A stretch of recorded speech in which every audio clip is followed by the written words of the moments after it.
literally drinking from a Bubs right now. God. And we're live, Ashley. Welcome to the Muscle Intelligence Q&A live edition on our Facebook group. Ash, I'm grateful to be here with you, although we're not in the same place. First live, though. In spirit.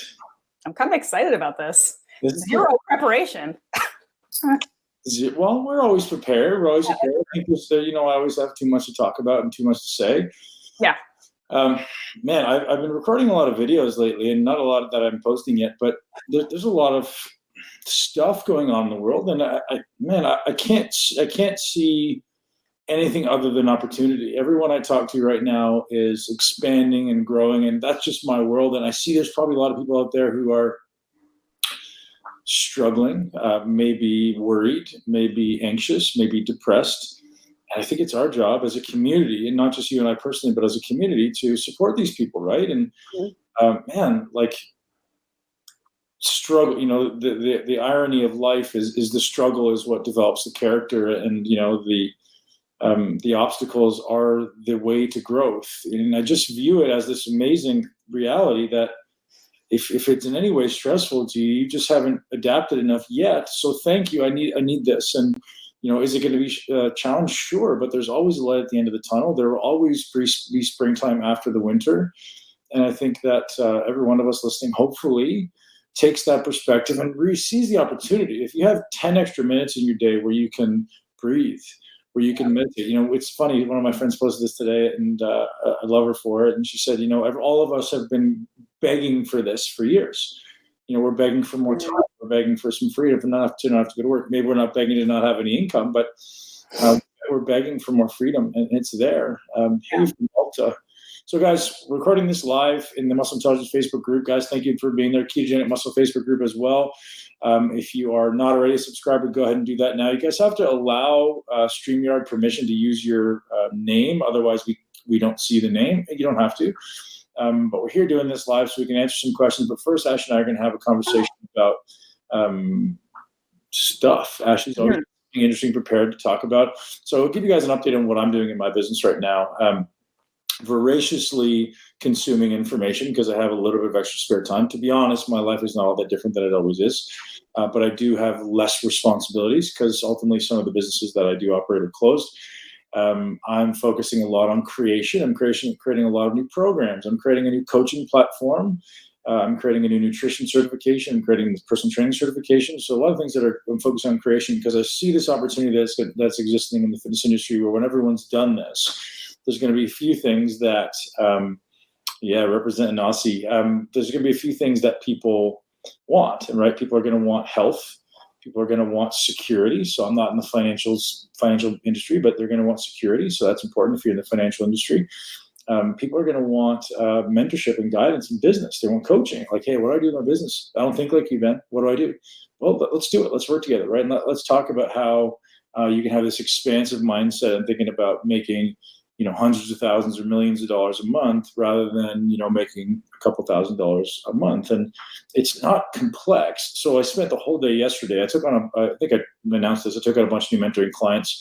I spent the whole day yesterday kind of mapping out the beginning of the process, what it looks like to open an online business. What are the things that are necessary to be there to create a funnel that actually doesn't have any buckets in it, right? So all these people out there are focusing on creating social media followings. I want to have 1 million followers, but they make no money. Yeah. That. So I do the opposite, right? Like I spend no time on social media, and you know that. And like I'm focusing more on like the people that I do have. How do I provide value? So if I've got 1,000 people on my email list, how do I then provide massive amounts of value to these people, all the people watching and listening, so that they can ultimately I can help them live their greatest life. So it's not like, hey, I want to go talk to 10 million people. I don't need to. I mean, great if I can, but that's not my goal right now. My goal right now is like I want to really help the people that are close to me. This is why I call everybody family. Is because, man, like if you're in my world, this, Ash. Like I do my best to go out of my way to like, what can we do to help each other? And that's why you specifically we've had conversations about curating what can we do in this short period of time to help people. And it's like, do you need meat? Do you need supplements? Do you need whatever, like consumables? If people need that stuff, well, we're trying to find companies who are willing to give away, like these giveaways we've been doing, or give a significant discount, increase the discount. And then ultimately, how can we provide perspective and support? So one of the things I'm going to be launching next week, hopefully, depending on my developers and how slow they are or how fast they are, I want to offer group coaching, because I know not everyone wants to go like, hey, man, I want to pay you $1,000 a month to do one-on-one coaching. But what about like $100 a month or $200 a month? And we're going to work together in a group. So I'll do your nutrition plans, I'll do your workouts, work together in a group. So we'll get on a group call like this, ask all the questions about fitness and health. And I think that would be a valuable offer to people, because I feel like right now people want community. People, like you and I have, you have, husband, I have my family, but not everyone has people. Not everyone has people around them. So I think the idea of getting into community and talking about health and fitness and getting on there and doing live workouts and getting on there and doing live Q&As and creating a community around like, hey, what can we do right now to thrive, to grow, to expand, to support? Hey, here's something I can offer. And I do this with everybody, and you do this. It's like, here's my network. Is there any way I can help you grow your business? And I think that's the kind of community I'd like to create there is, like, hey, I'm really good at networking. Hey, I'm really good at, developing programs. Hey, I'm really good at program development or like back-end coding and stuff. Okay, well, let's figure out a way to help everybody kind of collaborate and then create business for each other, right? Create support for each other. I think it'd be a very interesting little group to create. And here's the glue that binds, and you'll get this as well, Ash, is it has to come from a place of creating impact. So create impact on the world. And one of my big missions for 2020 is how can I create the greatest impact, right? It's not just about, hey, how can I make money? Like, money is a foregone conclusion for all of us, right? If you focus on, hey, how can I impact the world and make it a better place? How can I create massive value for people that are struggling? And sometimes you and I live in the sheltered world that, I think I'll speak for myself maybe, but I'm sure you can relate, is it's not always easy to relate to people who are struggling because we don't see it. Like, I want to hear from people. I do hear from people often. And, how can we help? I ask that question almost daily. How can we help? And so that's what we're here. I feel like, you said a lot of good stuff here, and I kind of want to take it back to the very beginning where you were talking about this is an opportunity for a lot of growth and a lot of forward progression for a lot of people, potentially, if you kind of have the right mindset. And I understand, again, kind of taking this to the greater community, that there are a lot of people who are feeling really adrift or really unmotivated or really uncertain, or they're so stressed out about their jobs that they aren't thinking about how can I grow and create more right now? And I get it. But one of the things that you and I have talked about a lot in the Q&As is that just from a pragmatic standpoint, even if this really sucks for you, because I think we're all on a scale of suffering here, undergoing what we're doing right now, and some of us are suffering more than others, but no matter how much you're suffering, because we all are, there's two options. You can let the suffering kind of pull you under, or you can figure out ways to move forward. And it doesn't always have to mean, okay, I've got possibly 2 months stuck in my house, let me start a new business. I think what you were saying there, you're looking at things from a macro level, but also a micro level. Like, you can start by helping the people immediately in your circle. You can start by helping one person at a time. It doesn't have to be like, okay, you just lost your job, you're stuck in your house, what's the next big project you can start? You can start by, like you said, supporting the people in your immediate group and asking them what they need and asking them how you can help, and using your skills to help people that are in your network. And it can be like this little thing. And I think a lot of us have this mindset that if we can't reach 1 million people, or if we can't make $100,000 selling a program, what's the point? And that's especially in this case where we're feeling so disconnected. Like, now is the time to try to do this one-on-one thing, really try to connect with people and see what tangible improvement can I make in this person's life that I know that I'm connected with right now. I think that's important. You nailed it. And the reality is, if you're making $12 an hour or $15 an hour or $20 an hour, you're providing that much value, right? You're providing exactly $12 in value. And if you can learn to think like your employer or like your team leader or whomever, and go, what would be an ideal case scenario? What would be a dream come true scenario for this person? If I came into work, or even if I'm sitting at home, and how could I provide $100, $500, $1,000, $100,000 worth of value to this company or this business or this employer? And if I do that, without question, this is how we get raises. This is how we create more worth, right? So most people come at the world and go, here's what I want. Give me this. Mm-hmm. No, idiot. Go and go, here's what I can do for you, right? And I talked about this with Chris Gethin, which is going to go out next week. anytime I walked in, this is what, I mean, you and I may have talked about this.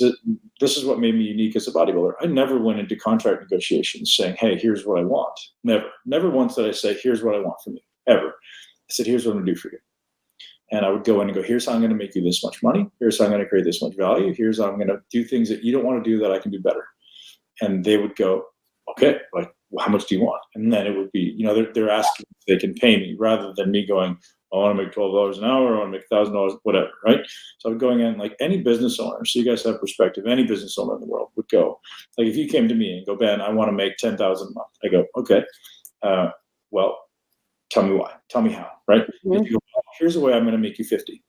I'd be like, okay, here's 20, right? Like that's the way business works. It's like, if you can generate value, I'd be an idiot to not have you, right? And if you're not generating value, then I'd be an idiot to have you. And it's really that simple.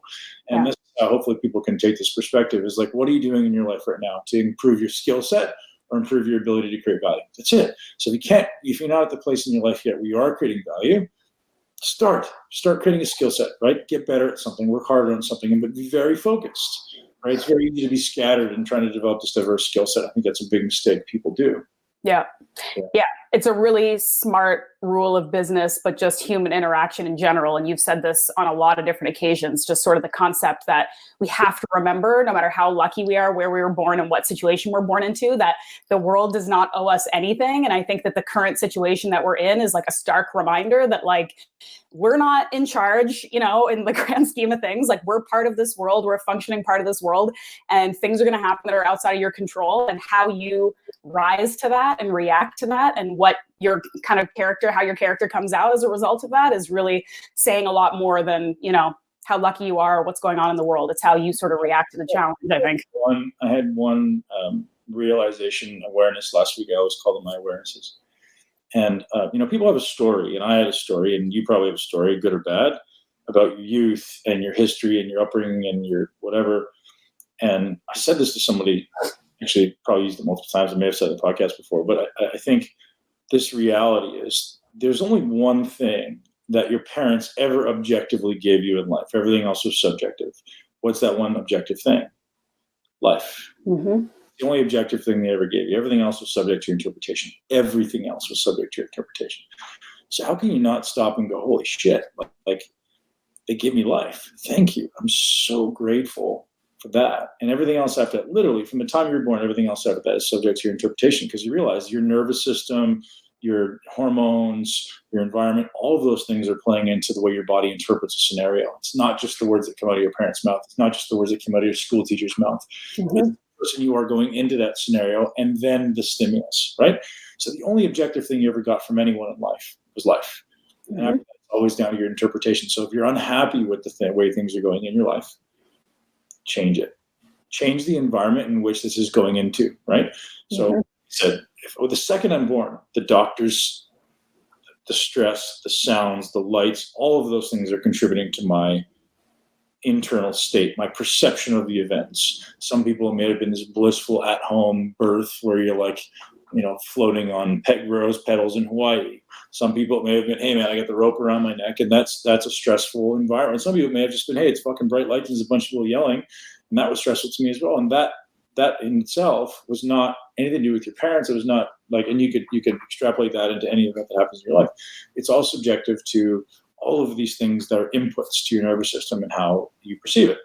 Yeah. Right. So if we can take that empowering belief or understanding or realization and take it to go, holy, like all of this stuff is just my bullshit story, and I have the ability to change it. I think it's one of the most empowering things awarenesses I've ever had is good. Like all these things have made you amazingly strong and amazingly resilient. Now let's fucking crush the rest of our life. It's an adventure. I want to throw one term out that I love from this book right here. And guys, this is actually going to be in this week's newsletter. If you guys haven't read this book, go get it right now. Go get this book right now. Go listen to the podcast I did with Dr. John Berardi. Get this book. So one thing that I'm going to fucking plaster on my wall and maybe on my forehead is unimpeachable credentials. He said that in his book, and he repeated it. It's one of his chapters.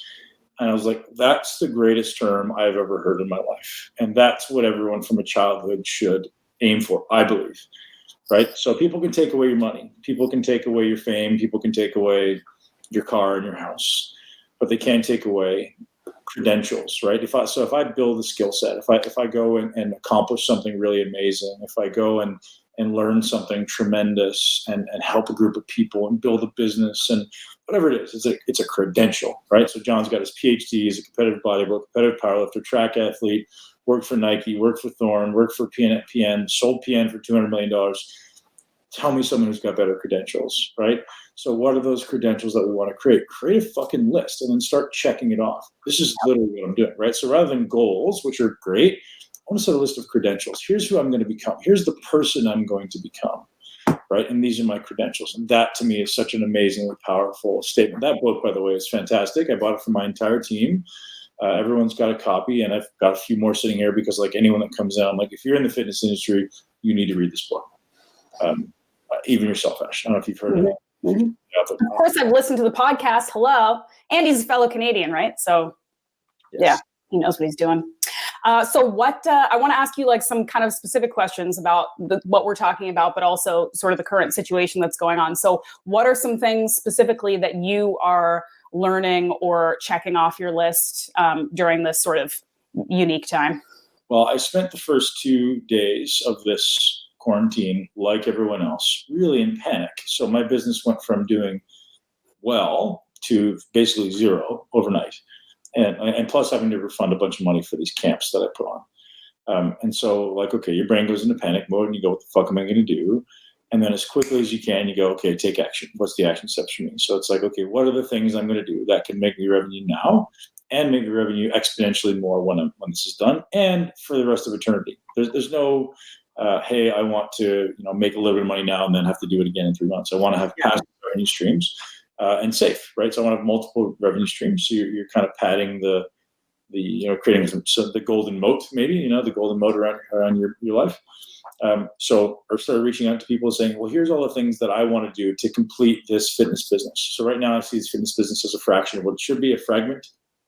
And so I want to do the personal training certification, which I'm basically doing myself. But I want to have other people who are much better than me contribute. So Jacques Taylor, who's just on the podcast and did a Facebook Live, is going to be contributing to the content.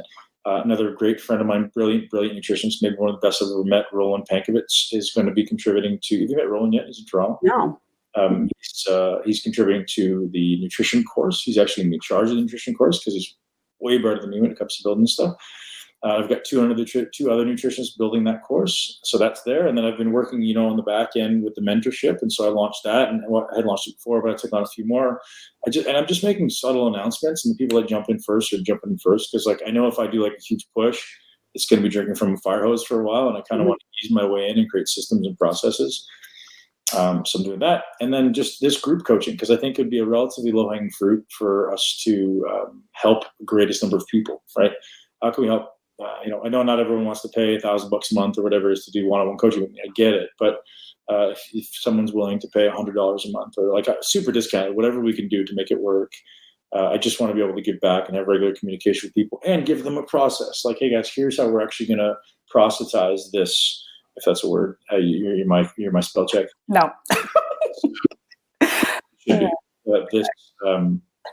This time, right? How do we turn into something that we're acquiring the skill set, we're building intensity, we're building effort, we're building muscle and skills and habits, and that's it. And I have kind of this unique approach to it, and I think that this will appeal to a very specific set of people. So listeners, you can give me a thumbs up if this appeals to you. Mm-hmm.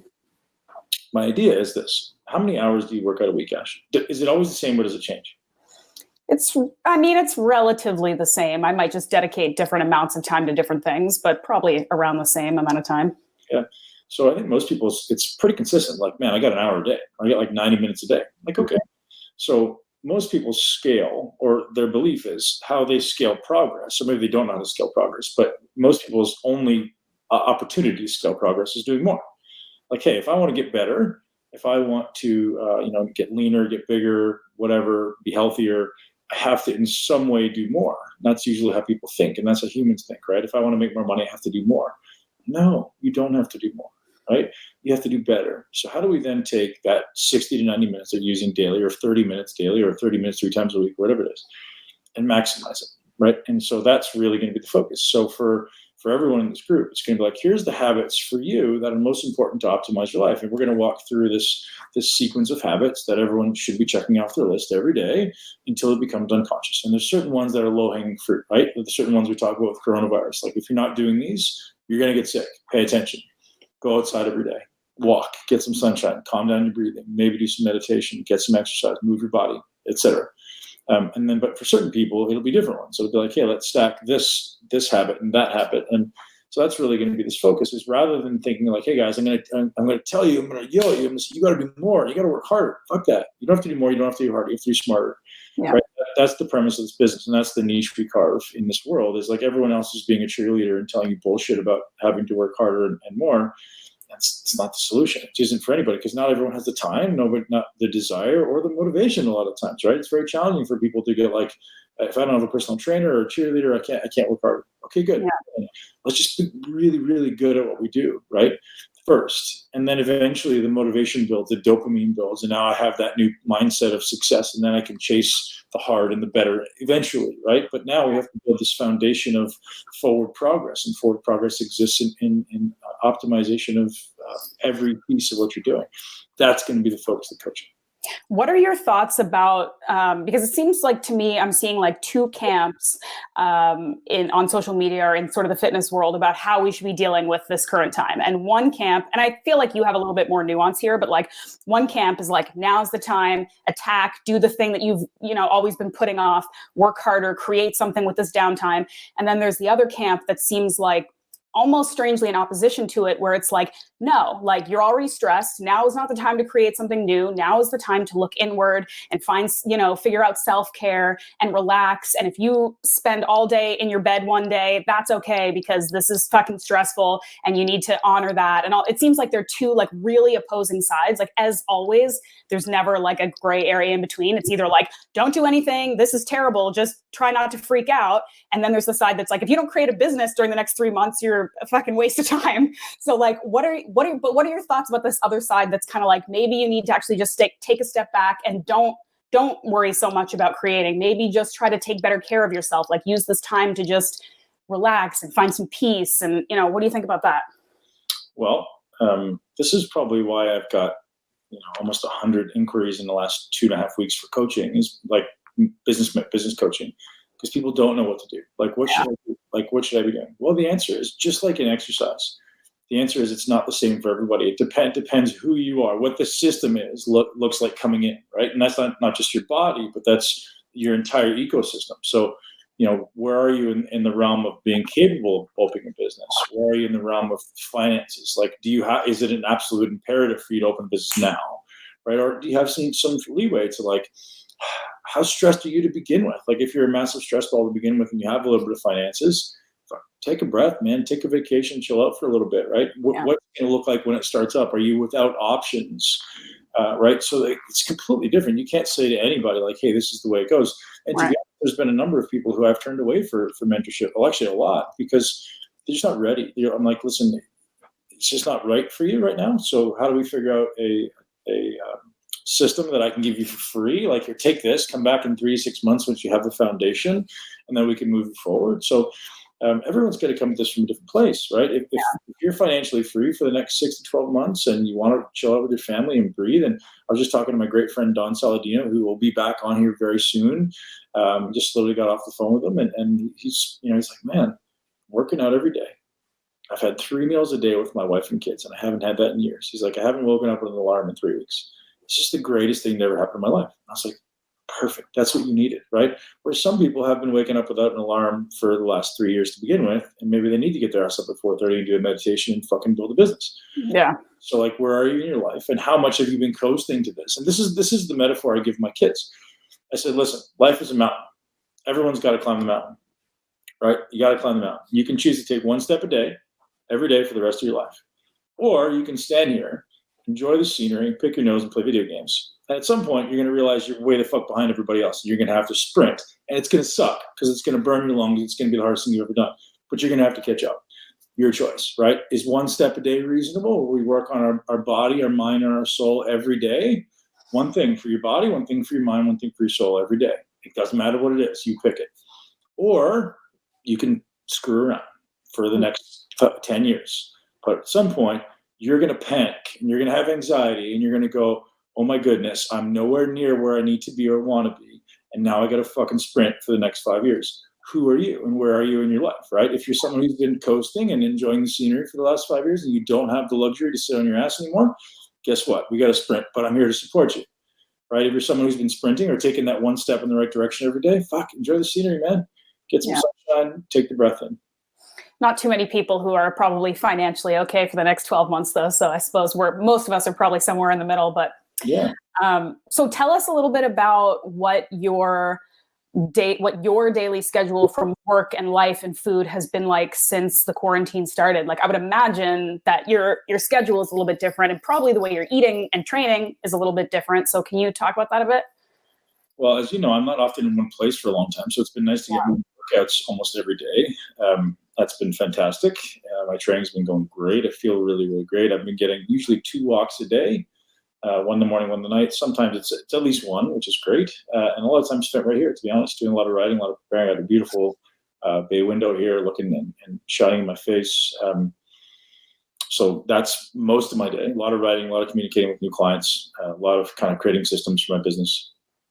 As far as eating, actually being April 1st, I decided I'm going to do I want to say carnivore, but I don't want to say carnivore. So I'm going to do carnivore with some vegetables because I just, heavy paleo. Okay. Yeah. So not keto because I don't want to go chasing fat because I think, sorry, keto people, like my problem that I have on keto is I'll eat protein and I'll go, oh shit, my ratios are fucked up. I got to go eat fat. And then I go like I call it chasing fat. Like I'm eating like stuff that I don't even want to eat because I get fat. So I'm going to eat kind of carnivore, mostly meat, some vegetables, and maybe I'll add some fat from time to time. Like I only usually olive oil is the only fat I have. So I'm really going to tighten it up because, to be honest, like it's time for me to get in better shape. It's time for me to follow through on this. In 30 days, I've got the time, and I'm sitting here a lot, so I don't need huge abundance of calories. I'm not traveling, and traveling is when it all goes awry, right? I won't eat the whole day, and then at the end of the day, it's like I have this nice jar of almond butter that's the size of my head that needs to get consumed. Story of my life. Yeah. So that's kind of what I'm doing now. So nutritionally, just going to really tighten it up. I'm actually really looking forward to shooting some more videos for the muscle intelligence community. We're doing some awesome things with the business. I'll tell you, you guys are going to love this. A lot more workouts, a lot more nutrition guidance, a lot more information, a lot more videos. Like I'm going hard for the next 90 days, hard and physically. And in the business. So what I'm doing this week is I'm really kind of setting everything in place so that it kind of removes me from having to work in the business and I can go and then create content, work on getting myself in shape and ultimately do more podcasting and learning. Cool. Can I tell you a little bit about some of the health changes that I've made? Because I'm really proud of it. We haven't had a chance to talk about it much. Okay. So first of all, since quarantine started, my sleep has improved probably 50%.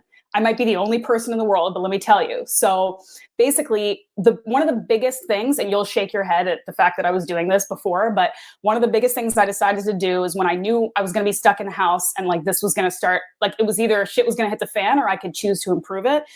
I made like a hard line in the sand where I would not watch TV or use my computer or like Netflix basically in the bedroom or in bed. So I don't have a TV period, but I'm always on my laptop, right? And I'd like watch stuff to kind of calm me down before bed, which never worked.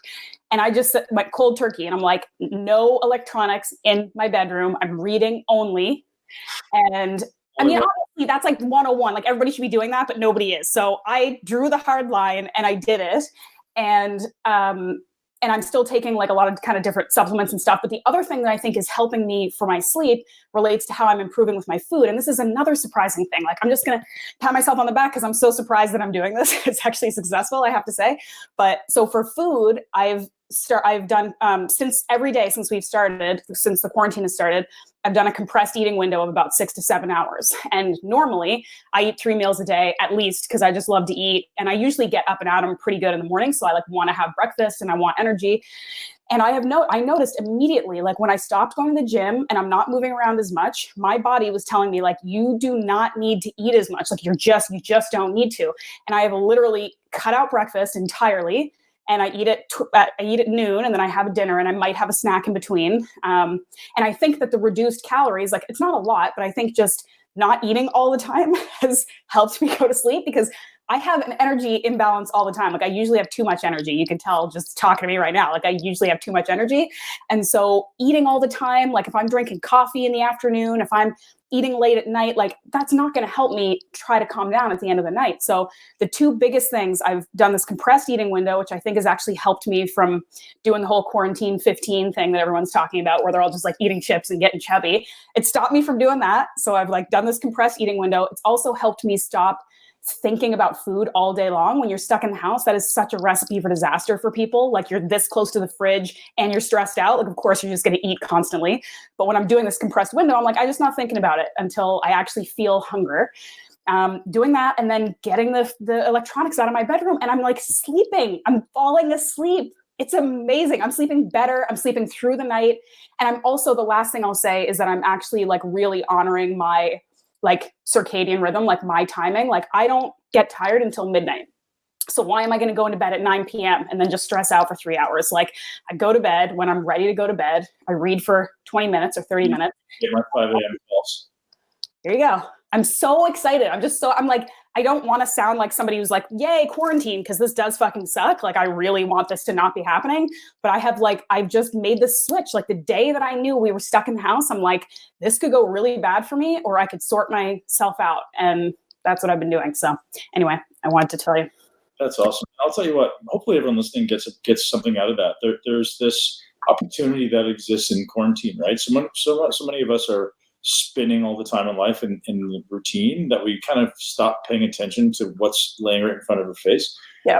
And for you go, hey, if I wanted to change my life drastically right now, what one or two things could I do to make a shift? Mm-hmm. And that's a massive one, right? Your sleep is a massive one. And so for many people, it's going to be like social media. Like the amount of time you're probably spending on not you, but other people are probably spending on social media now is exponentially more. And if you go, hey, if I just take this one little thing out, how much productive time do I have, right? Or if I take out the snacking, how much more does body composition improve? And those are two things that I'm honestly where I'm going to completely change. It's like I've been amazing with my phone lately. Like I don't use it at all, basically. And everyone's really mad at me, but sorry guys, I love you. But it's fucking great. Like if it's not, honestly, if you're not in like my circle of 5, I just don't fucking use my phone all day. Like I'll use it for like an hour a day and that's it. And this stuff obviously, but I'm trying to stay away from my phone, because it just doesn't help. Like it adds to the stress. At the time, you're like, oh, it makes me feel good. And then 3 hours later, you're like, fuck, what have I done? Like I haven't done any work and my days disappeared. And I was guilty of that in the beginning of this quarantine. I'm like, forget this, I'm out. Turn it off. I don't get your messages. If it gets pushed down, sorry guys, I love you, but I'm in quarantine from my phone. Yeah. So everyone, hopefully take this opportunity to take an awareness and go, what one or two things could I change in my life right now that would make the biggest difference? It doesn't have to be your whole life. Right, like I said, those are the two habits. Like for you, it's like, hey, I just need to take the electronics out of my room. I need to change my eating window. Massive shift. I guarantee productivity goes up. You feel better. Your body composition gets better. So for me, it's social media, and maybe it's the snacking in between. Like if I'm doing it, like it's just a bad idea. So just take it out. So that's why I'm switching this diet to just like, hey, it's basically meat and vegetables for the month, and regardless how I feel in my workouts, I don't care. Like if my workouts suffer a little bit, don't really care. Yeah. Make sure I train hard, feel good, get through those hard workouts. And if I'm not building muscle, wonderful. If I am, wonderful. It's more for me. It's more about like embracing that challenge of discipline to eat well and just get the workouts in, even when you really don't feel like it. And that I think is the opportunity that exists in every workout.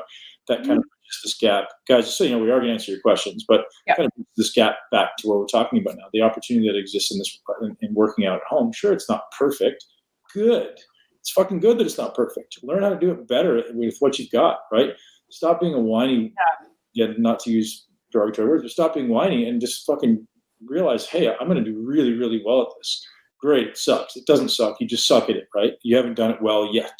Practice. Yep. So there's someone out there who's fucking crushing at home workouts, and why can't you be like that? Well, you haven't learned how yet. So let's work diligently, daily, multiple times a day, and go, I'm going to get really good at this skill. So I think that's a really important perspective for people. If you don't like training at home, do some yoga, right? Fuck, it's awesome, man. Like, nothing makes me feel better and more centered than when I do yoga. Like 30 minutes of yoga, my day goes better, just like meditation.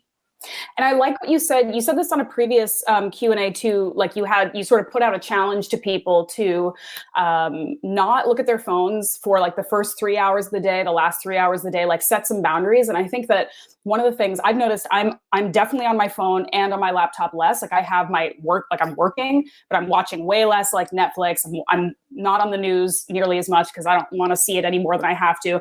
But one of the things that you realize when you set these parameters is how efficient you can actually be on your social media or doing your sort of like fluffy internet stuff when you set parameters. So if you have no boundaries and you're just scrolling all day, of course you're wasting a lot of time and you feel like shit because you're looking at stuff that isn't real and all that stuff.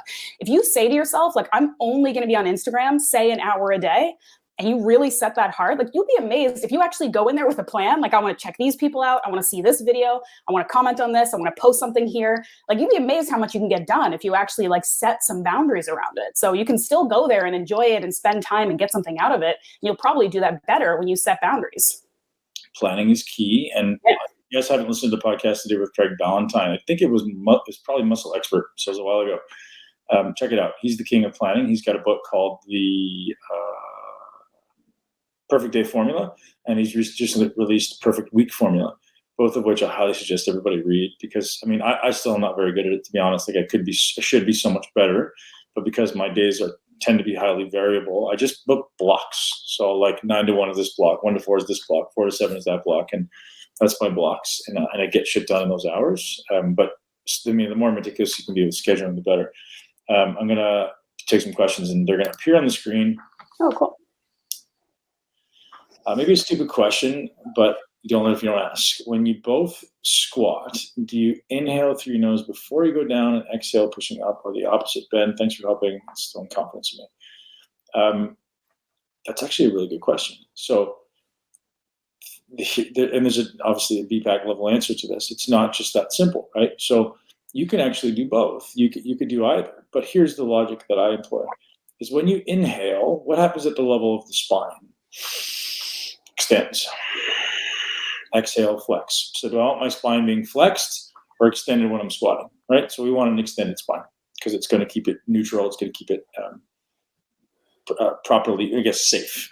So we want to be extended. So while I'm working eccentrically and concentrically, ideally, we're actually working on an inhale. So you'll see a lot of powerlifters and such doing this Valsalva thing where they inhale big, fill their belly, and hold. I don't suggest you do that when repetitions are your goal.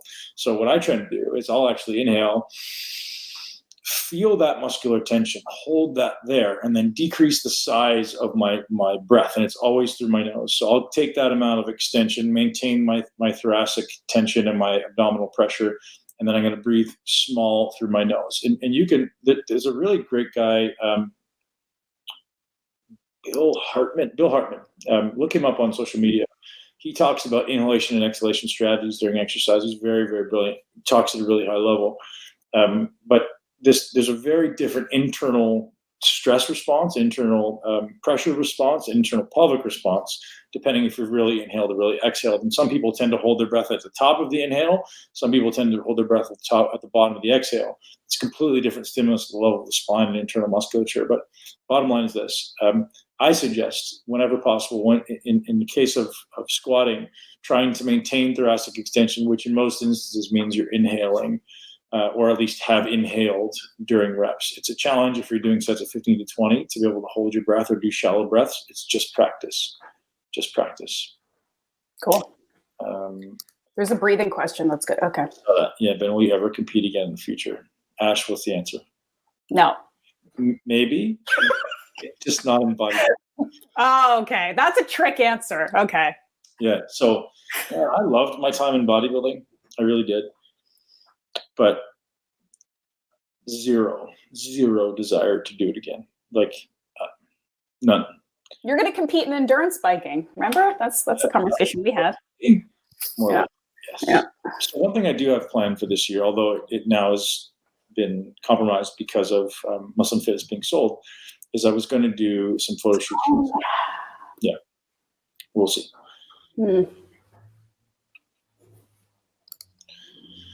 Kindly tell me how you think is the best way to reduce sagging skin weight on a weight loss regimen. Time. First and most important thing is time. Collagen is very important. And there's an herb called Gatu Cola, which has been shown to reduce sagging skin. But honestly, the biggest thing is time. Skin is an organ. If it gets stretched out, it's probably going to stay there. If you keep enduring on that fat loss, like if you've reached your weight loss goal, like, hey, this is where I want to be, you still have to keep going. You still have to keep going, attempting to put on muscle and continue to lose fat, because that skin will tighten up. It's just a health thing, right? You've really distended that skin and stretched it. Now, it can go back. I've seen miraculous things happen, but it takes time, tremendous amounts of time, tremendous amounts of diligent effort. There probably is a point, though, at which, like, it's not going back 100%. Like, I know a lot of women who have had a couple babies that'll tell you it's not 100% going back if you stretch to a certain point, right? How much work have they actually put into changing it? Like, again, there's a genetic component there. Like, everyone's got different collagen elasticity. What do you think about using bands with the 6 essentials of exercise? I think it's a great idea. So bands are very useful in a limited number of exercises, right? People tend to now use them in everything. It's additional resistance. But in the gym, in most instances, like squats are great, deadlifts are great, bench presses are great. Even other things, I've used them for lateral raises. I like all those things. I think bands can be a very, very useful tool, especially right now. If it's helping, use it. This one's for you. We're the best. Yay. Thanks for the support, guys. Yeah. Live is going well. I haven't done any videos of breathing, have I? I should. Okay, but let me tell you, you did do an interview with Brian McKenzie, who's fantastic, power, speed, endurance, and he does tons of courses, and I've taken some personally that I think are really good. So if you go back, we can maybe put in the show notes, because I can't remember right off the number. It's relatively recent, the one you did with Brian McKenzie. I would highly recommend you check him out and go to his Instagram too, because he's doing lives and stuff. So he's been doing a really great job on Instagram. And I'll also point out Patrick McEwen, another breathing guy from the Oxygen Advantage. And I took that course, and I'll tell you, again, not to be cliche, but it's nothing short of life-changing. Like, the amount of information that guy gives you, it will change your life. It will give you a deeper understanding. So here's 3 points for everyone listening to grasp for breathing. There's 3 things you pay attention to.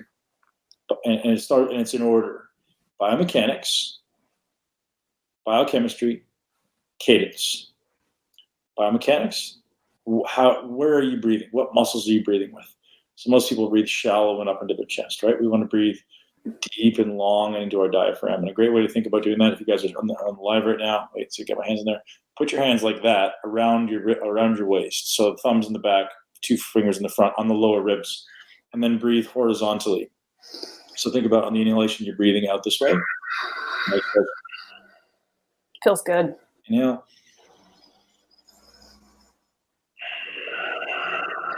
So that's the way to make sure your diaphragm's moving. If this moves at all, it's incorrect. You want to just be breathing from down here.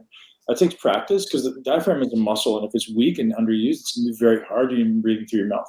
Don't breathe through your mouth, ever, ever, ever. Except that maybe you're doing 100-meter sprints, repeats. Don't breathe through your mouth. And the last one, so biochemistry is learning how to manipulate your amount of CO2 in the blood. More CO2 in the blood is actually a very, very good thing. And cadence is the final one, and that's learning how to manipulate the ratios of in and out. So the simplest one for people to start with is a 4-4 box breath. So it's 4 in, 4 hold, 4 out, 4 hold.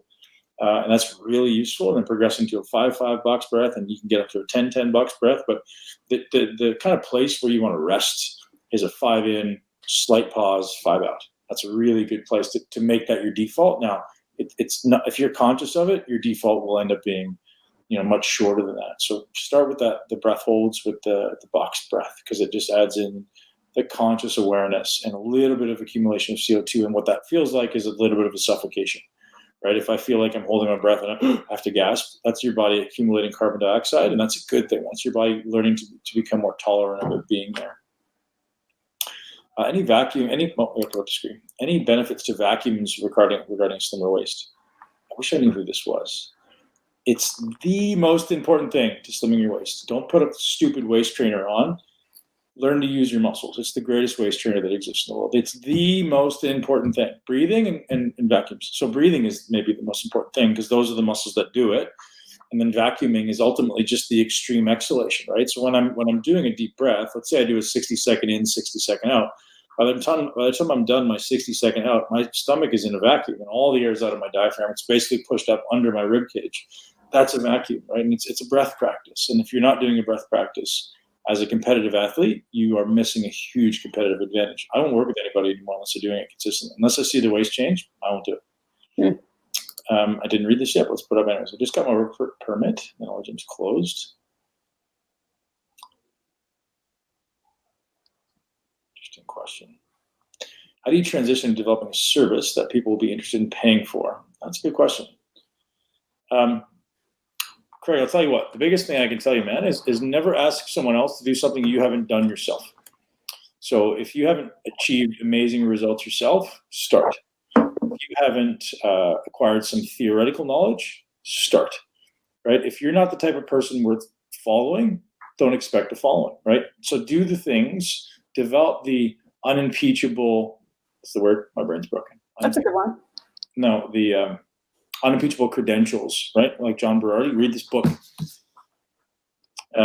Unimpeachable credentials that makes people go, holy shit, like I want to work with this guy.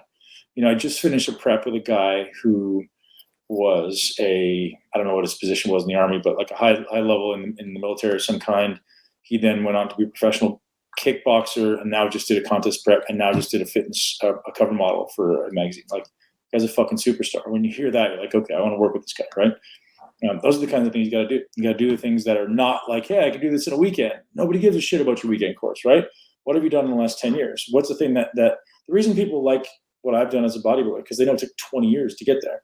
It's not like, hey, I just took this weekend course and now I have this amazing skill set. No, man, you got to commit to the long game. You got to commit to the 10, 20 year, 30 year plan, man. If you're not like planning to fucking dominate when you're 35 or 40 and 50, like you're playing way too small, man. You got to play the 25-year plan and go, how am I going to make unimpeachable skills until I'm 50 and 55 and 60? Realize, man, you can live to be 150. So even if you can live to be one day older than today, but at the end of the day, the only thing you have is today and make the most of it. So how do you transition to where people will pay for your service, provide way more value than they pay for, man? Somebody's paying you $200 a month, you provide $1,000. And how can you do that? Hold their hand. Make sure they get results. No matter what, like if I have a client, and this is how it was in the beginning, if I had a client who's not getting results, I'm on the phone with them. I'm calling, hey, what's going on? How can I help? And even if I don't have the answer, I'm researching. Like, one client comes up, she had PCOS, and I'm like, I have no idea this is 15 years ago. I have no idea what that means. Well, I'm going to find out. I'm on the phone calling doctors, I'm reading books, I'm looking on the internet. You got to find out. So, and then you develop the skill set. So when someone comes in the future, you're like, I got this, right? Mm-hmm. That's it, is you have this growth mindset of like, hey, obstacles are just opportunities for growth. I don't know how to do this yet, but I'll find out. Right. I think another thing, just to add to that, and you can speak to this if I'm off base, but I think because I'm seeing so many people in our industry that are doing this quick transition, or they're trying to push the online digital part of their business because the brick and mortar doesn't exist anymore. And I think that one thing to consider is to be very clear on who your audience is, who they are, and what they want, and also ask them, because we are as a society being totally inundated right now with emails saying like, join my group to lose some weight, like while you're under quarantine, or do this, or buy this, or my company's going under, so buy this program, or whatever.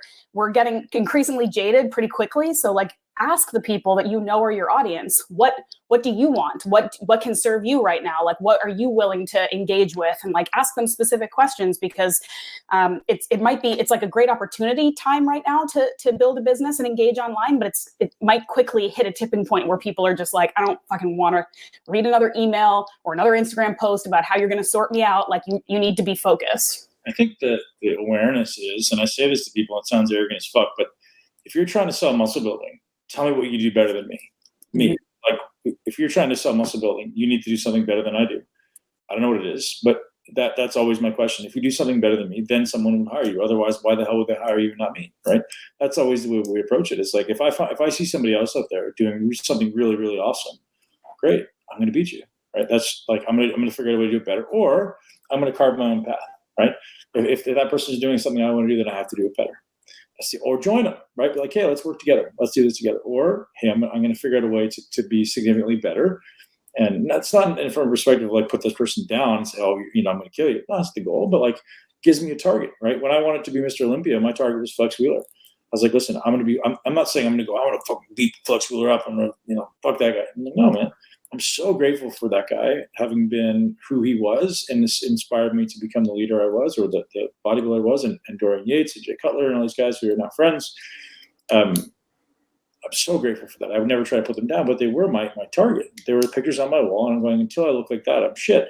And that's what everyone should be doing in business. Is like, hey, how can I be better than everyone else and provide more value? Because realize, guys, the world right now is looking for someone who cares. Mm-hmm. That's why I succeed in business. Is because I work with less people, but I actually give a shit about your business. Like I actually care. Like if you're not getting results, I'm like, hey man, what are we doing? How do we get better? I care about it like it's my own. Mm-hmm. Not that's a blessing or a curse. I don't know, but that's just the person I am. So that would be my offer and perspective. That was Steve saying thanks for the peptide recommendations. He's a member of our gym. Steve, no problem, man. Hopefully it went well. Jean-Francois Tremblay is a great resource for peptides. Our podcast that just released yesterday with Ryan Smith. Mm-hmm. He's probably the best. He's incredible. Just an incredible wealth of information if you guys want to understand peptides. I actually just got one of our interns who finished took notes on that podcast. We're going to release it. We'll put it on that page. So if you guys want to go to muscleintelligence.com/podcast, Ryan Smith podcast. Not yet. Go tomorrow or 48 hours from now, and we'll have that podcast up. Actually, once this podcast releases to the public, then it'll be there on that page. Oops.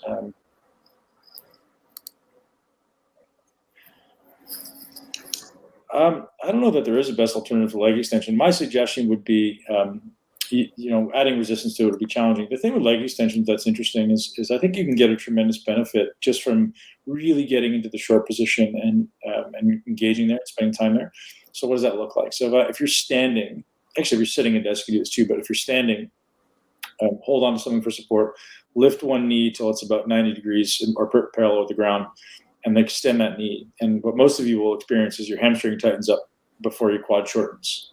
You feel that, Ash? Mm-hmm. So your hamstring tighten up. So that to me tells it that's a weak quad, right? So if your quad is not able to shorten, the hamstring tightens up to prevent it from going. What are you saying about my quads, Ben? Come on. Weak. I'm working on it. Yeah. So work on that, right? If you can't get to that really short position where the quad shortens enough to let the hamstring let go, that'll improve your mobility. It'll also improve your ability to contract the quads in that short position. The opportunity that exists in leg extensions is not necessarily to build mass, I think, certainly, but it's to build contractile ability. It's to build the neurological connection with the muscle. So use that just to spend time there, really get that aggressive, angry contraction.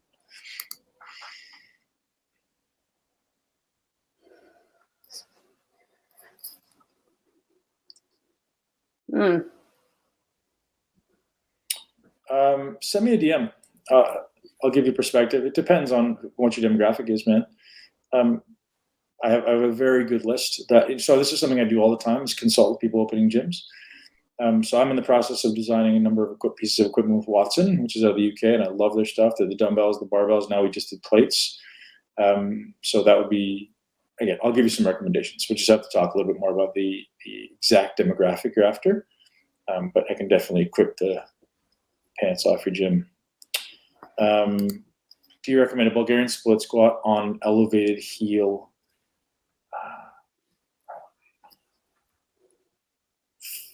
Yes. I guess that means board. So on the front leg, so the Bulgarian split squat, if you guys don't know, by definition is, so I guess I should read this because people listening. Bulgarian split squat, by definition, is the back leg is elevated on a bench or on a bar or something that's elevated, and the front leg is on the floor. And the question is, do you recommend a Bulgarian split squat with a heel elevated front heel, I'm guessing? Yes, that can absolutely be useful to allow you to get a greater range at your knee joint. Limitation then being the range of motion available to you as your back hip. As that back hip is extending, maybe limit it. So be aware of it. A useful thing to kind of explore. You don't necessarily have to have that back knee on the ground or on the bench, or that back leg on the bench. You can have that back foot on the ground, and the front leg that can then go up onto a slightly higher elevation to give you a little more range at both joints. So the way I look at exercise, guys, is I don't necessarily look at exercises per se. I look at joint positions, joint angles, and muscles, right? I'm taking this internal view rather than external view. So, I'm thinking about what joint is going through its full excursion, and what is that muscle doing, and where is this muscle going to be most loaded? Ash. Great, a question for me. Right. Talking in general, when it comes to training women aged 30 to 40, what is, in your experience, the biggest obstacles you face when it comes to weight loss? Well, you can certainly speak to this too, but I definitely have some feelings and opinions. Generally, I would say, what I see is, from the nutrition side, I see women not eating enough nutritious food, or enough in general. I'm always boggled, especially when I'm dealing with women who tend to be maybe overweight or a little bit over fat, how little a lot of them actually eat. They're not eating protein, and they're not eating nutrient dense foods because they're scared that if they eat what they consider to be a heavy meal, like a piece of steak and some, I don't know, Brussels sprouts, that feels heavy and that's going to make them big and bulky. And so they're eating like crackers and. Can I inject right there? Do you know why I think that is? Is because people's gut health is so poor that they don't have enough HCl production. So if you eat a steak and you feel like it sits in you, it's gut health. So you need to support digestion, take digestive enzymes, take HCl, take probiotics, take things to heal your gut. That's the problem, right? And I find that with myself. When my gut's not feeling right, I don't want to eat steak. It's also a huge mental thing. Like there's definitely gut health issues, and there's definitely women who are used to eating 20 grams of protein a day. You tell them to eat a lot, like it's going to be weird for them. It's going to be a transition, but there's also this mental thing that they've been taught from a young age, that you eat like your 100 calorie packs and you eat like your little this and your little that. And they don't believe when they see what I eat or what other women who, are working out and have a lot of muscle, whatever, people have a really hard time getting around that. And so the biggest one, I would say, nutritionally, and there's a lot of layers to that, as you said, sorting out your gut health, sorting out a lot of things, but it's literally not eating enough and not eating enough of the right things, namely protein. And then of course, from the physical side, building muscle, women aren't, and men aren't either, but women aren't working hard enough in the gym. They're not lifting heavy enough weights, and they're not contracting their muscles the way Deepak tells us to, but they just keep thinking, no matter how much evidence to the contrary shows them, that if you just spend more time on the treadmill, you're going to get this toned, muscular, lean body. And they're not putting enough effort into the really hard work of lifting hard weights and lifting them well. I think those are the two biggest issues. My great friend and mentor, Tom Purvis, has this really good explanation of cardio. And he goes, well, let me ask you, when you're doing cardio, what is your goal? He goes, well, I want to get my heart rate up. Okay. Well, what gets your heart rate up? Moving does. Well, what makes you move? Muscles. Oh, okay. So what you're doing is the most inefficient means of muscle contraction possible, meaning you're contracting as little muscle as you possibly can with this feeble attempt to get your heart rate up. What if we just, instead of doing this, what is effectively the worst means of contracting muscle, which is like these low intensity cardios, what if we put a little more effort into contracting these muscles with a little bit of resistance? Do you think that would cause your heart rate to go up a little bit more, a little bit faster? Maybe we could do that instead. And people go, oh, like that's interesting. I've never thought about that before. People don't think like the reason your heart rate goes up, the reason you burn calories, the reason you burn fat during cardio is because you're contracting muscles just really, really poorly, right? So, okay, I'm not saying anything against it, but maybe you could do slightly more intense stuff for slightly less time, actually have the benefit of building muscle and exponentially more caloric output. Yeah. Think like that, right? And that's why when I'm doing transformations, cardio is one of the last things I put in. Like I'll put walking in for everybody, but I don't think walking is cardio. I think walking is meditative. I think walking is physiological, right? It's what you do. It's not like, hey, you need to walk at this pace for this amount of time. Like just go outside and go for a walk. No less than 30 minutes, no more than an hour, or no more than maybe 90 minutes. Go. Right. So perspective for you people. So someone asked, we're getting a lot of questions. Are we going to have to save some of these, or are we going to go on like a really long Q&A right now? This is good. We should start doing the lives more. We're getting a lot more questions. I like it. I must have done keto every now and then. Yeah. So I usually apply keto in the winter, right? Maybe twice a year for sure, usually 30 days each time, sometimes longer. So when the sun is out and it's a beautiful time, I usually spend some time outside, usually, playing, running, walking. in which case I know I'm getting a lot of vitamin D. My body is more capable of utilizing carbohydrate. I eat them. I think it's great. When there's no sunshine or less sunshine, or when I'm not as active, like kind of I'm anticipating the next 30 days to be, I'm going to decrease my carbs. So I go keto. So the next 30 days for me will be mostly keto. So yeah, I think it's a tool, right? I don't think it's something you do all the time. I think it's something we do cyclically. And again, 3 months is not too long to do keto. 6 months is not too long to do keto. But I think staying on it perpetually for a long time will start to introduce some challenges. Want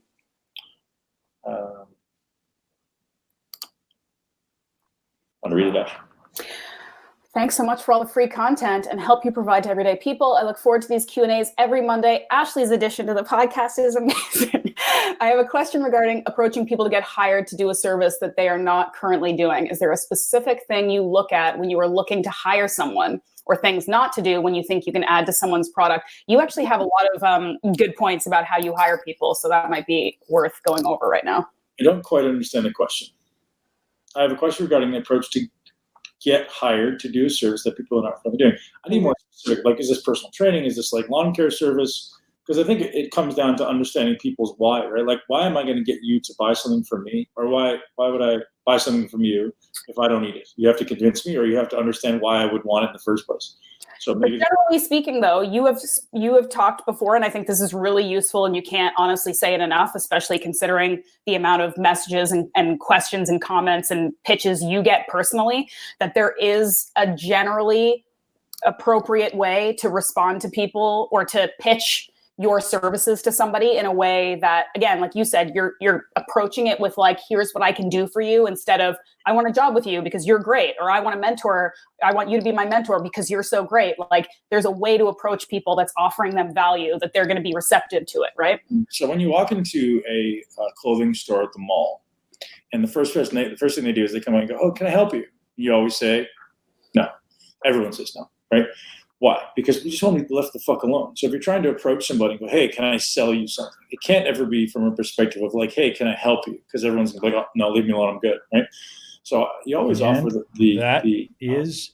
gift or the service of like just assistance or perspective for free. Don't ask for anything in return. Not a hesitation. It's never like going up to them and going, "Hey, I'm going to try to," in the area of peptides is tremendous. Now, give you something or sell you quite a few peptides. It doesn't work. I may or may not have so you have to first understand why this person would ever want. It's almost like emotional intelligence, right? Seeing it from their perspective and going, "Okay, well, why would this person want my help? And am I actually helping them right now? If I'm not, like, I need to change my offer." So if I'm actually providing so much value for this person, then I know it's a no-brainer for them. They're going up and offering to do it for free. It's a really good way to do it. At least I know, hey, like, can I offer some assistance or can I help? And just walking away. Like, it depends on the context, right? Like what their person's trying to sell. These peptides offer tremendous benefit. Added in there, but And as long as you understand what you're doing.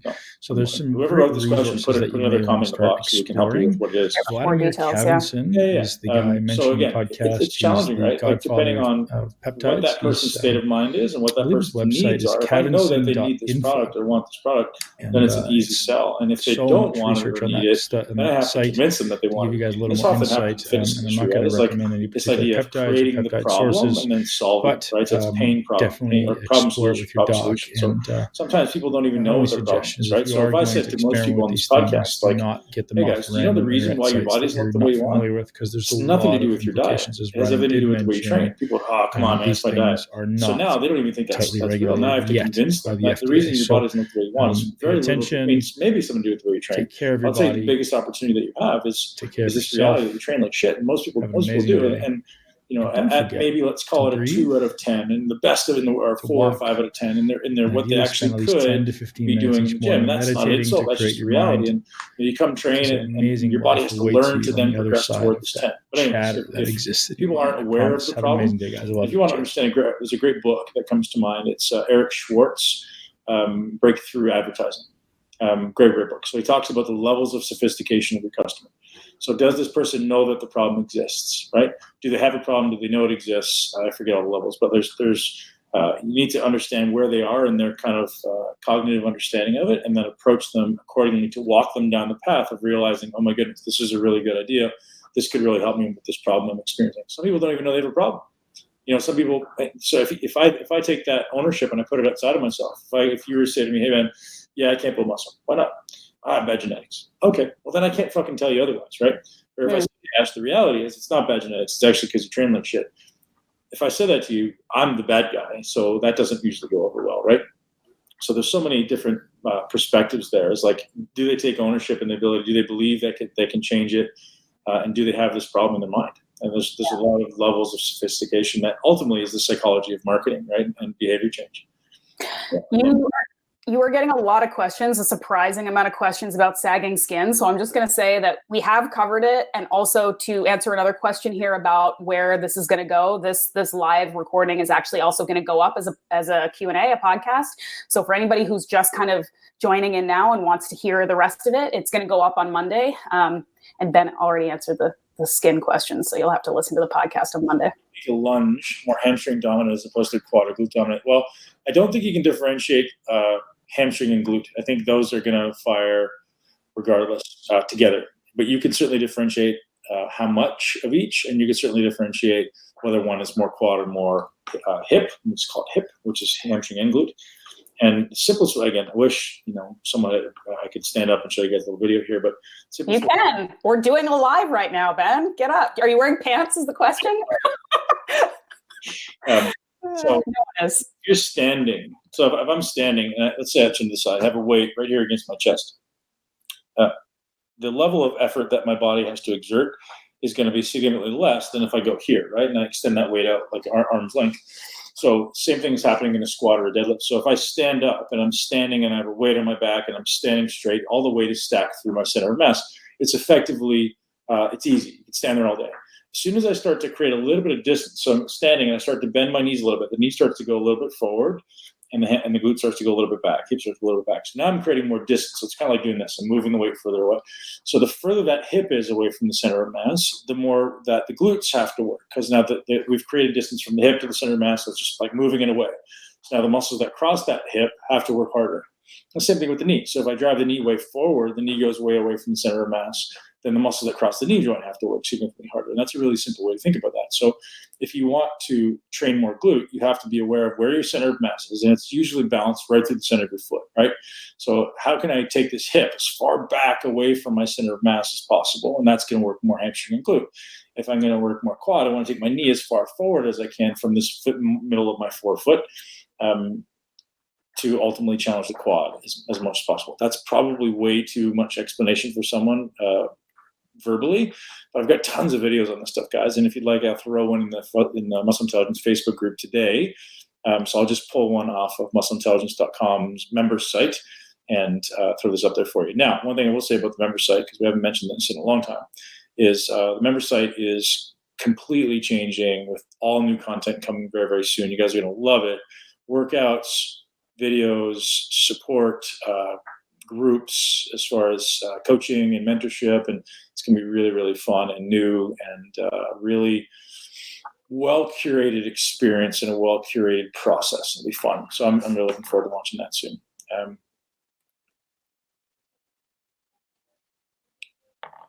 How can I find my optimal protein and fat ratio to help reduce my body fat? I think the simplest way, or at least the way that I would suggest, I don't know who you are, I don't know what you look like, but typically I'll start off with like 1 gram of protein per pound and 1 gram of fat per pound. Start there and then see what happens, right? See what happens. And that's keto. So I'm guessing this is someone asking keto because it includes carbohydrates. So that's very high fat, but that's a ketogenic diet. Now, if you're someone who, so what we could do from there is, again, I'm assuming you're new to keto if you're asking this question. So that's a very high protein ratio for keto. I'm not against it, but what typically happens in the first 3 weeks of keto, this is from Dominic D'Agostino, is your body tends to need more protein. So your protein turnover tends to be a little bit higher. You keep your protein a little higher in the first 3 weeks of keto. After 3 weeks, you can start bringing that protein down. So your body tends to start going into muscle preservation mode.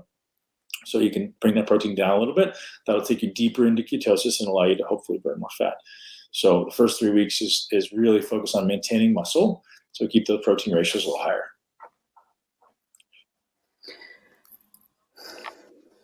I wanted to ask you about an ab training program. Would you follow MF4DX or hypertrophy? I'm going to guess that means hypertrophy mastery. Well, listen, guys. So my favorite quote, I hope every one of you resonates with this. It's not about what you do, it's how you do it, is kind of the catchphrase of muscle intelligence, because this idea of most people think, hey, I want to build bigger legs, I need to do more squats. No, you don't, right? You don't need to do more squats. You first need to do better squats, right? You need to learn how to do things correctly first. And then only then does it make sense to do more or lift heavier or work harder. Like running faster and faster in the wrong direction isn't going to get you where you want to go, right? So think that through. Get better and better first. So master your execution first, hypertrophy mastery, and then you can come up with these extreme, challenging, convoluted, hard workouts, which then may or may not work for you depending on your diet. I can't wait to get to the UK to teach, guys. Thank you all for your patience, and we've got lots of new stuff coming endlessly, constantly. The MI 40 shirt's still going to be available. Man, I've got like boxes of them in my office. I just need someone to ship them. I actually talked to one of our interns yesterday about taking over the process and putting it on the website, because we have all the infrastructure. We have all the designs. We just need someone to actually execute on it. And Ashley's probably going to yell at me for this, because she's been asking me to do this for 6 months. Ash. I'm trying the best I can. So It's hard to get after this guy sometimes. He doesn't look at his phone after 7 p.m. Someone took ownership and just ran with it. But man, just list of priorities is not high up on the list for me right now. And guys, if you are interested in getting a shirt, drop a message in there. And I know everyone would support, because it's just a matter of getting it done. We'll work on it. We're working on lots of things. It takes time, priorities, right? Can I, since questions are going to keep coming, let's wrap this up, but can I add to something that I'm very excited about that you are expanding on during this time, and that I'm a part of as well, that I'm excited about? And that is the blog page of Muscle Intelligence. So we're going to start putting a ton of content on there, because I'm a writer and a reader. And I think you posted something today, or you liked something about, what is it, leaders or readers? Somebody posted that. Was it Berardi? I think. Berardi. That's the truth. Like, don't trust anybody. And then there's another quote about, like, if you go to somebody's house, if you go on a date, you go to somebody's house and they don't have any books, don't sleep with them. That's another good quote to live by. So, yeah, see, look all the books you have in your house.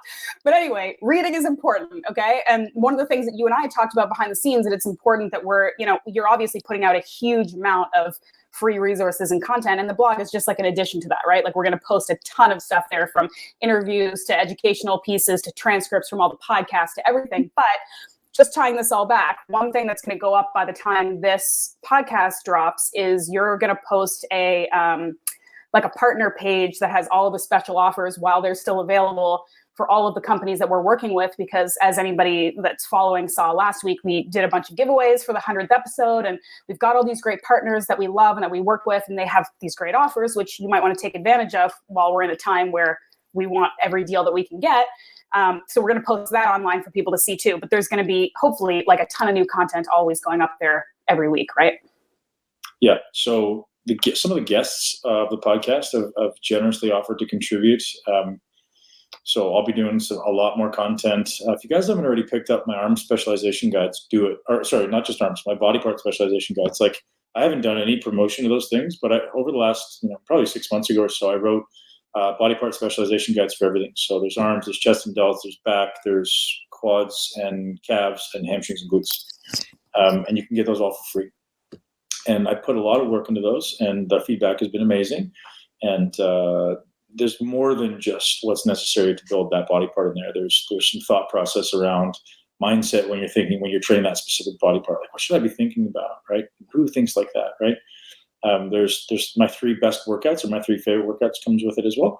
You also get the opportunity to upsell to a $9 30-day workout. So if you want to have like the arm specialization, the glute specialization, there's an offer there that says, hey, for $9, pick up the 30-day program, which is a no-brainer. It also comes with the execution videos, which again is probably the most important asset that exists there.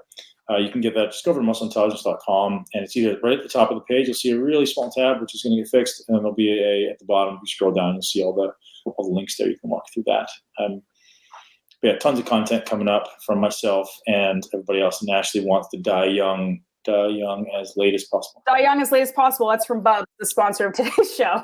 Yeah. Code Intelligence, 20% off. I am crushing MCT oil every morning. That's the thing that I'm doing. I didn't hear you. Say it again. What? I know. We talked about this offline. I was like, Ben, you're right. I never did the MCT. I did collagen every day.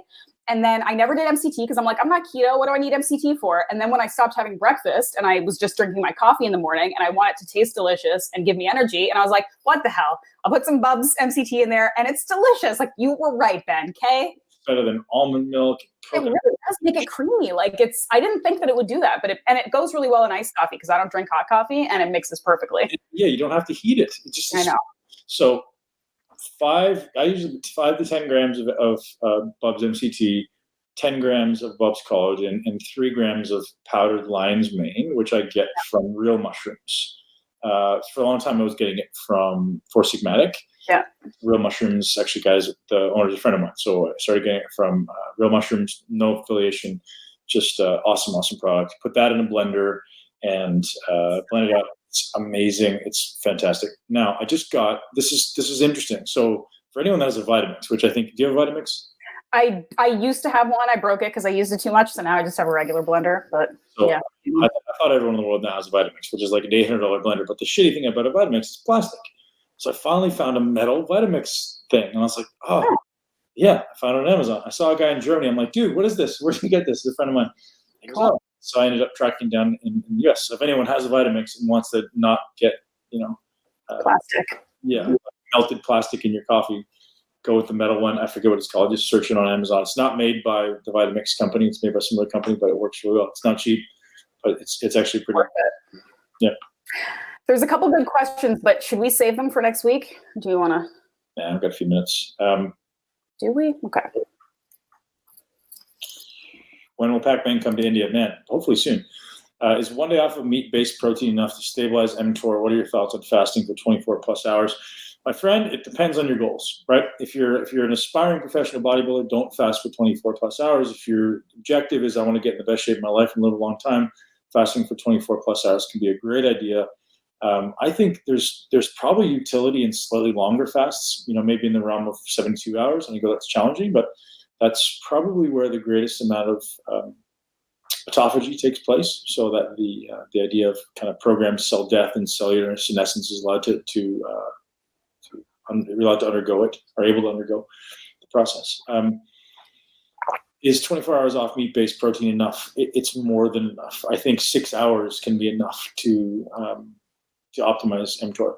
Again, I haven't seen any data on that, but I know it's a shorter amount of time. I think it would also be subjective to how fast your digestion is. So this brought up that question around women eating protein is a really interesting thought, that I think it's so important to acknowledge that there's a lot more to what makes people want to eat than just their habits, right? And there's a huge piece of it, but there's, gut inflammation, stress, stomach emptying rate, hydrochloric acid, all these enzymes, all these things are really, really big considerations. So if you're someone who is a fast digester of protein with great HCl and great stomach emptying and great gut health, chances are you don't need a huge amount of time off of protein to kind of resensitize to mTOR.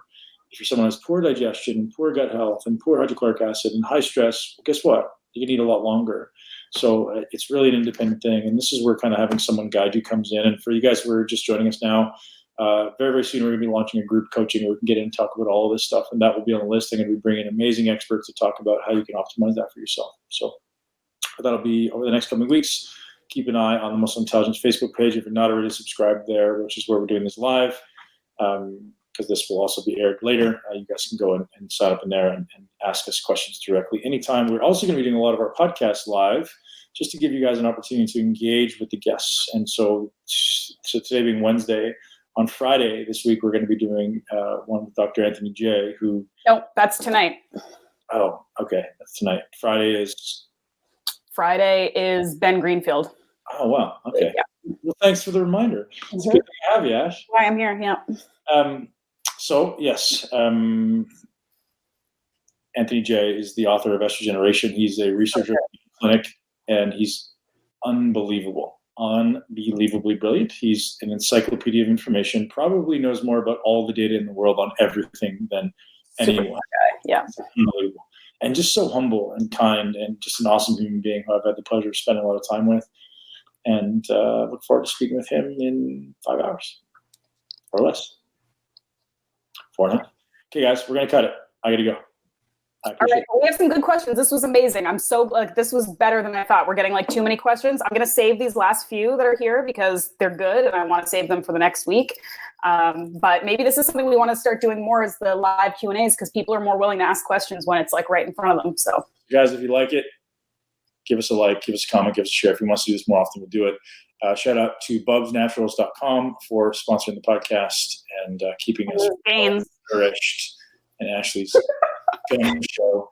So you can head over to bubsnaturals.com, use the code intelligence to get 20% off. And so you know, guys, 20% is not normal, right? There's not very that do 20% anymore, especially in the supplement industry, because they work on really small margins. And I know on top of that, they give a good percentage to 10% of their total income, total sales. Yeah, these guys are doing it, but thank goodness for them. And it's legitimately better. We're not blowing smoke. It's legitimately better. You'll feel it. You'll know it. You taste it.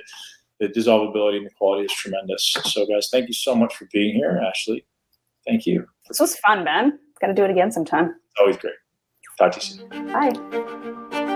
Thank you so much for tuning into Muscle Intelligence. If you enjoyed today's episode, please be sure to share it with at least one person you know. Make sure you're subscribed so you never miss an episode. This podcast is for information purposes only. The statements and views on this podcast are not medical advice. This podcast, including Ben Pakulski and the producers, disclaim responsibility for any possible adverse effects from the use of information contained herein. Opinions of guests are their own, and this podcast does not endorse or accept responsibility for statements made by guests. This podcast does not make any representations or warranties about guest qualifications or credibility. This podcast may contain paid endorsements or advertisements for products or services. Individuals on this podcast may have a direct or indirect financial interest in products or services referred to herein. If you think you have a medical problem, consult a licensed physician.